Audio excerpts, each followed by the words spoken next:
Welcome, everybody. My name is Dr. Yadenuga. I'm a public health physician and the founder of aceparenteen. I equip and inspire you to grow and to be the best version of yourself. Today, I have a wonderful person with me, Ms. Toyin Puddicombe. She is a career coach and HR professional, and she is the founder of Toyin Talks Talent. She's the best person ever that I know can talk about anything career. So welcome, Ms. Toyin. Can you please introduce yourself? I can't do you any justice. Can you please let us know who you are? Thank you very much, Dr. Ayo. It's such a pleasure to be here. So my name is Oluwatoyin Puddicombe. I'm an HR professional, and I call myself a career fitness coach because it's not just about having a job, it's about having the job that is fit for you. I am the founder of Toyin Talks Talent, which is a virtual platform for coaching and mentoring to help people find their career fit through coaching, capacity building, and connecting. My latest initiative, which is why we're having this conversation today, is the T3 Torchbearers Academy, which is geared mostly towards early starters in the workplace and university undergraduates. It's a sort of workplace readiness scheme teaching ability skills so that they're able to properly navigate the 21st century workplace. And we hope that for posterity, maybe to be the 22nd century workplace at some point. Okay, but for now. Absolutely. So nice having you around. And this is a very key thing in today's world because we are having at this point a lot of youth graduating, either from the university or from high school, and they're looking at testing the career place for the first time, but they don't know how. Many parents are very perplexed to say, how can I ensure my child is well positioned to be successful as they go into the workplace? And things have changed. The 21st century is definitely something that is different from what we've always known. So can you please speak to us about it? Thank you. All right. So while I agree with you that things have changed, there's this expression that say the more things change, the more they remain the same. So when I look back from my experience and I see when I was a youth and the youth of today, I do see a lot of differences, mostly technological advances, but I see a lot of similarities as well. So for instance, one thing I would encourage parents to do is to allow their children to go out to work early.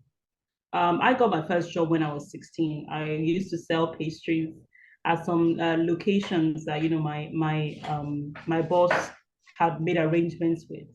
And one of the things that it gave me, apart from being courageous, it taught me a good work ethic. It showed me that I had the capacity to take ownership of my own career.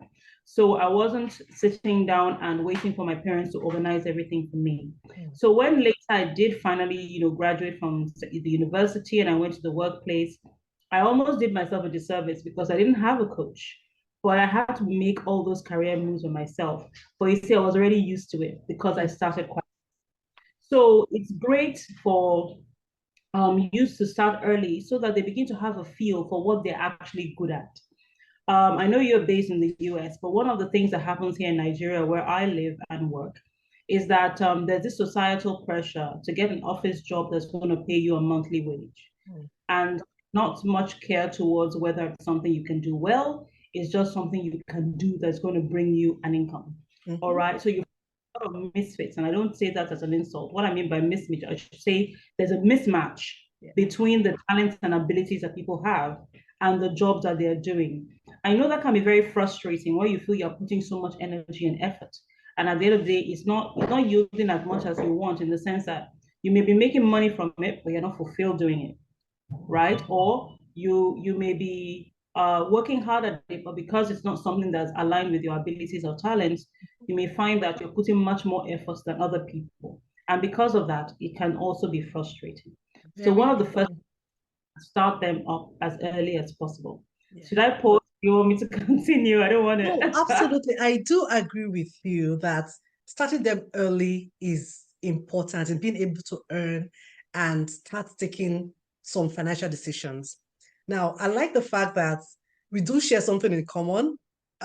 When I left secondary school, my parents had a business that I had to be like the front desk clerk person, and I had to do a lot of customer relationship management, speak to people, get the money, put it into the safe, account for it, and do a ledger. So that actually really helps. But they didn't pay me. I did it for free, but I learned because it gave me confidence, what to do. But today, many teenagers are actually earning. And going to what you said, which is also important, is that we just say, what is the are you smart? Are you brilliant? Yes, you must do medicine, you must do engineering, you must do mathematics. And we're just looking at all those professional education that people must do, rather than looking at, like you said, what is the child's talents? What are they good at? What are they comfortable with that they can also earn from? And it's important. So how can parents um, better understand their children's skills and help to mentor their children to make the right career decisions without really jeopardizing their strength zone? Okay. So I'm going to say three particular things. Obviously, there are more than three, but I'm going to focus on three for now. The first thing I'm going to say is pay attention as a parent. There are many things that your children begin to display pretty early because talents, they're innate, aren't they? They're things that you come born with. So it's not like what you earn when you're living day-to-day skills. Yeah. But talents are you're born with, you do naturally. So paying attention to the parent would be very helpful to you when when your child comes to the point in his or her life when they're now deciding, oh, what do I study in the university or what do I pursue as a career? Why?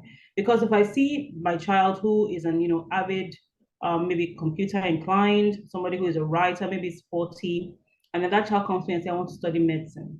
I'm not saying I'm going to discourage them, I'm going to say they're wrong, but I'm going to look back at the things I've observed watching this child grow. And I say to myself, okay, there's some things I've seen. Is medicine really what this child needs to do or this child is inclined towards doing? So I want to probe a little deeper. But you know that if I wasn't observant, I wouldn't probe. I probably just dwell excited that my child wants to study medicine and become, here in Nigeria, we call my doctor, that sort of thing, and feel so proud of all, after all the money we spent on the education, we're now reaping the fruits, that sort of thing. But if I was observant and I've seen some things that this child has been displaying from when they were much younger, then I would probe a little further and be sure that the direction is the right one. So the first thing I would say is pay attention to what your child is exhibiting as talent. Number two, one of the things I love in the American system, though we do it here in Nigeria, but it's just something that is fairly recent, mainstream, is that they have this after school programs that they tend to do for children. So you find those that are in sports, you have those that are involved in music, you have those that are involved in some form of skills building activity. And if you engage or involve your children in things like that, you'll notice where their strengths are and where their weaknesses are. You now with your parents' business, and maybe they take all the children there just so that they're familiar with the family enterprise and whatnot. But they notice that when they put you in the front desk, you happen to have a better way of connecting with people that come to the front desk, that maybe your brother or your sister who also had the job for a while. Then they begin to say to themselves, oh, it looks like Ayo seems to have great interpersonal skills. So whatever it is she does in her future is going to involve great interpersonal skills. Or you have a brother who is better with numbers or with devices or technology. Maybe if the guy now comes and says, you know what, I want to do software engineering, you feel a little bit comfortable because you've seen those traits while the child was younger. So putting them to work in like the family business, that sort of thing, or a trusted person's business, that sort of thing, would be extremely helpful. And then I think the third thing I would also say is, okay, I'm going to change the third thing I was going to say have an open mind. But the third thing is that if you have somebody who is like a coach or a career counselor that child early, please go ahead and utilize those person's services. When I was younger, when I was secondary school, we actually had school members of the staff.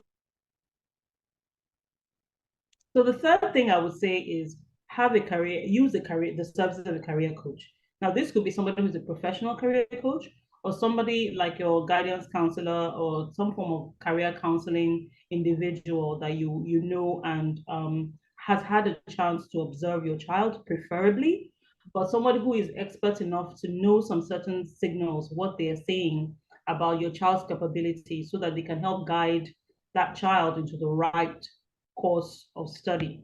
While nowadays, in our days, they didn't used to distinguish too much between being educated and studying a course, because to us the university was all about just getting the degree.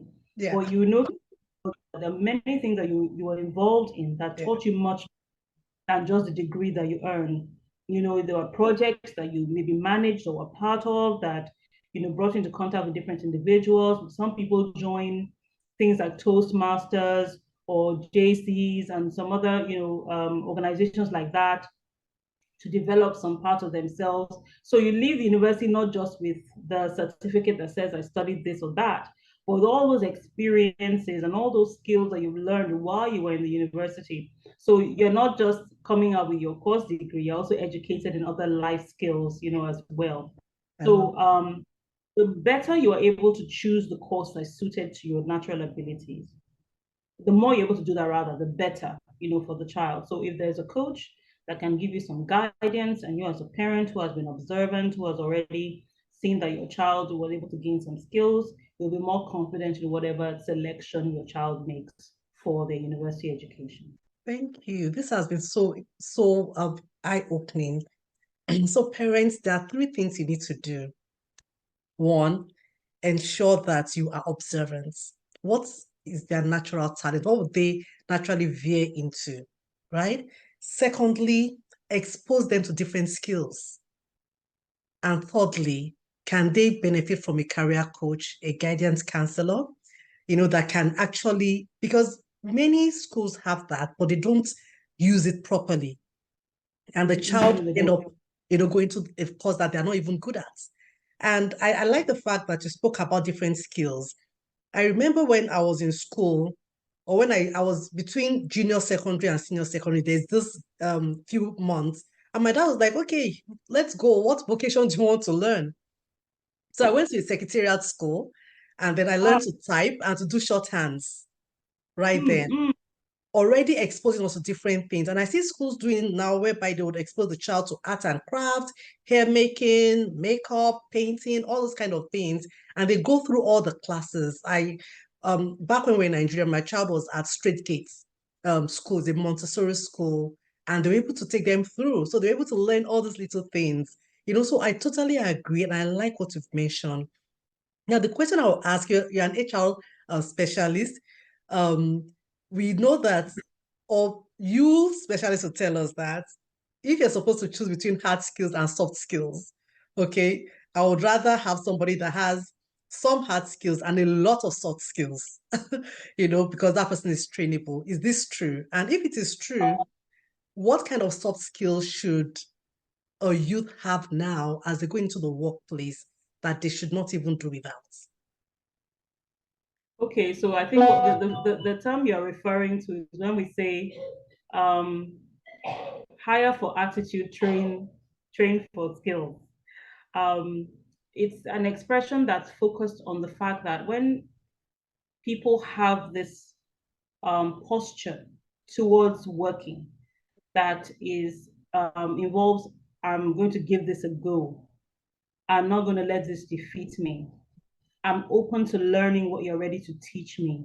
I may not know everything now, but I'm going to do my best to make sure that I'm much better at this at a later time. Mm-hmm. So that mindset, I'm game for what you're bringing my way. I don't feel entitled. I don't think the world is going to make everything easy for me. Mm. That sort of attitude is what we want.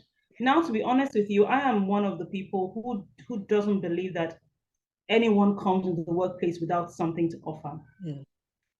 In my part of the world, we've done it in such a way that we seem to make people believe that once they step out of the university and into the labor market, it's like just leave everything you learn in the university behind. You're coming like a blank slate to come and essentially let them write whatever they want to write on you, and you just have to conform. Why? Because you have to make that income.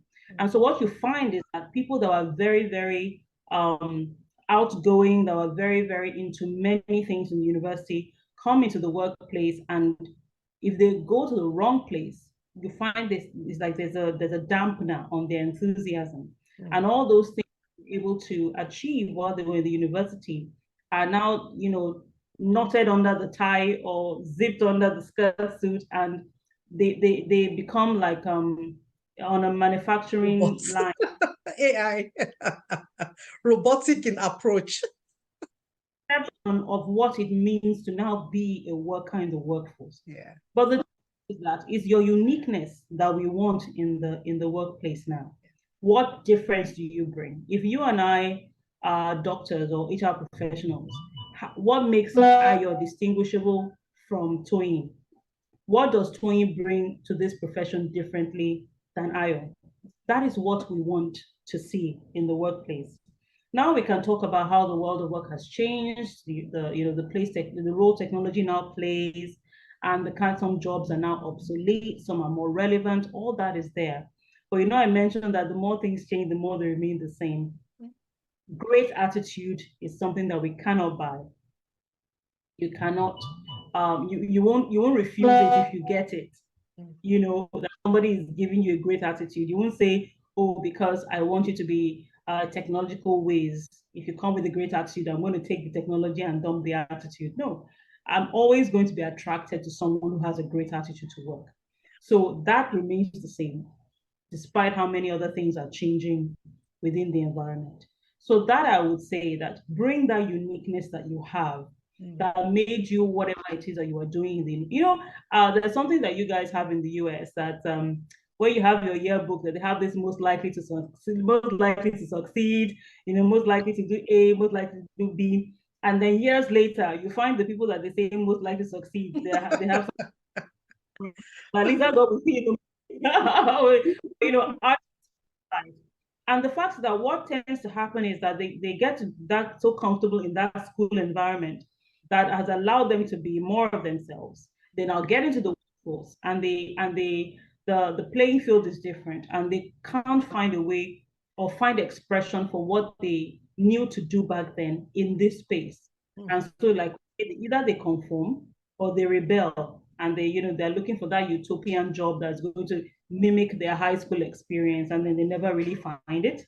And then now years later, you now see the person who is most likely to succeed maybe working as a clerk in some store somewhere, or being between jobs, like we say, or something. So that is something that one has to be very careful not to do, which is why HR professionals like me are working very hard to ensure that we don't have people who come to the workplace and think that they cannot bring what makes them different to that space.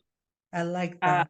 I like that. I like the fact that you don't want to just bring people that are robots. You want people to, number one, have a learning attitude, to say, hey, I'm here to still learn. I've done the theoretical part, now it's the practical part, the real application. Secondly, bring your uniqueness to the workplace. What are those strengths, personality, things that make you just who you are, that makes you to be even a competitive advantage to the other person? And three, have a great attitude. I love those things. I love it. Thank you so much. So now I think we've spoken about a lot of things that a teenager, a youth, and even parents. Many parents are now still getting to the workplace again and reinventing themselves. What advice would you give that person that is trying to fit into the workplace? What's the last thing you tell them? The 21st century workplace, what is those unique skills that they need to have to thrive and to be successful? Okay, so one of the beautiful things about the times we live in is that you can do anything at any time. I mean, recently I heard about someone, even here in Nigeria, a 63-year-old man that was going for his PhD. He had done his first degree master's when he was over 40, and then by the time he was 63, he was going for his PhD. So at that point, obviously, his children are grown. There are no commitments he needs to make to them anymore. Now he can focus on himself. And the world of time, the technology and exposure to knowledge allows him to do that. Yeah. So treating yourself as an individual, whatever stage of life you're in, is almost easy if you're ready to put in the effort. And then you study the workplace very well. I'm not going to kid you. If I can hire a 25-year-old for a job, I'm not likely to hire a 40-year-old. And I'm talking about just plain context, no other unique circumstances. I'm not likely to. Why? Because apart from the kind of energy that person brings in, there's a time of life for everything. Yeah. I wouldn't hire a 40-year-old for an entry-level job. Mm. Because it's entry level. Yeah. Your entry level was a couple of years ago, which Mm-hmm. doesn't mean that for you. Of course, that's not what it means. Yeah. But it doesn't mean that there are some things that you can't do the way you would have done it back then. You have to study the terrain and say, okay, I'm 40, I'm 45. I've spent the last 10, 15 years raising my family. I want to go back into the workplace. What are the things available to me? Yeah. So you have to do your research. You have to look at your strengths. Where do I fit in this new terrain? But if you go in there thinking you will do it the way you would have done it back then, I think that's a mistake a lot of people make. And then start crying ageism when somebody tells you, I'd rather hire a 25-year-old than hire a 45-year-old. Absolutely. Do understand where you fit. You have experience that no people cannot buy. So the things you've learned, where does it fit here? Is it something you can do from home, for instance, set yourself up from home? Is it something that it's something maybe even close to your house? You want to do like an internship of sorts, understudy or like an apprenticeship somewhere, learn the ropes, and then find out how do I make my own? Just study what's happening and where you can fit in. I think that's the best way I can put it. Yeah. So that you're not trying to relive days that have already passed. I love that. It's the way life is. Time has that. passed. It has And we passed. cannot. So mothers out there, either you are still in the workplace or you are trying to get back to the workplace, this is for you. Study the environment, know your skills, know where you are relevant, and be a lifelong learner. Because what we learned some years before is not attainable anymore because technology is changing. And I like what you said about where can we do internships? Where can you do continued learning? There are free courses out there, Coursera, EDX, different ones, Udemy. Go in there, learn, know where your skills and your talents, your experience cannot be exchanged for anything. But where do you fit in? Thank you, thank you, thank you. Yeah, this is so wonderful. So now, where can people get to meet you? What is your next project? I know you spoke about the T3 Academy. Can you talk more about that and where can we find you? Okay. So just briefly about the Torchbearers Academy. So this was like a dream I had many years ago in a different form. Like I said, time has changed. So if I was to have started the academy the years before when I first thought about it, it wouldn't look like it does now. For instance, then I'll be looking for venues where I can book for students to come and learn. But now, because we have the internet and we have different virtual tools that we can use, we can do all of that. So what the Torchbearers Academy essentially is preparing graduates and early professionals for the workplace of today. Um, People leave university and they're essentially unprepared. There aren't too many people that are telling you when you enter, this is what you should do. Excuse me, we're actually doing a better job of it now than we used to. And there are several platforms that do that now. But what makes ours different is one, it's completely financially, well, let's say it's a pro bono. I have a lot of people who are partnering with me to get this done. Two, it speaks to what you're naturally gifted at. So we're not just trying to make you into another workplace. You mentioned the word robot, cookie cutter sort of person. We want you to understand your uniqueness and then locate where you can best express it, where it will give you the value that you're imputing into it. And the third thing is that, well, this is going to get a bit broader as we go forward. Where can we get you internships where you can understudy or gain practical skills? And this is especially helpful if you're not one of those people that are inclined towards going to university, or you couldn't afford to go to university. So you can apprentice somewhere and learn how to do the particular job so that you can either start up on your own or at least have the skills to work for someone else. And then, of course, at some point, we're going to be raising funds for scholarships. So sending people to go and get trained in a particular skill, tech skill, vocational skill, or even send them for their tertiary education. So that's what Torchbearers Academy is going towards. We keep Oluwatoyin Puddicombe on most social media platforms, or Toyin Talks Talent. That's Toyin TALKS Talks Talent. So you can either find me as Oluwatoyin Puddicombe or as Toyin Talks Talent on social media. Okay, fantastic. Thank you so much, everybody. I'm sure you have found this very valuable. You've learned how to really position yourself and even your teenagers for the 21st century workplace. Like, subscribe, share, and look out for Toyi Talks Talents, connect, and have your children register as well, for the academy. So thank you everybody for joining. We'll see you next week. Thank you and God bless.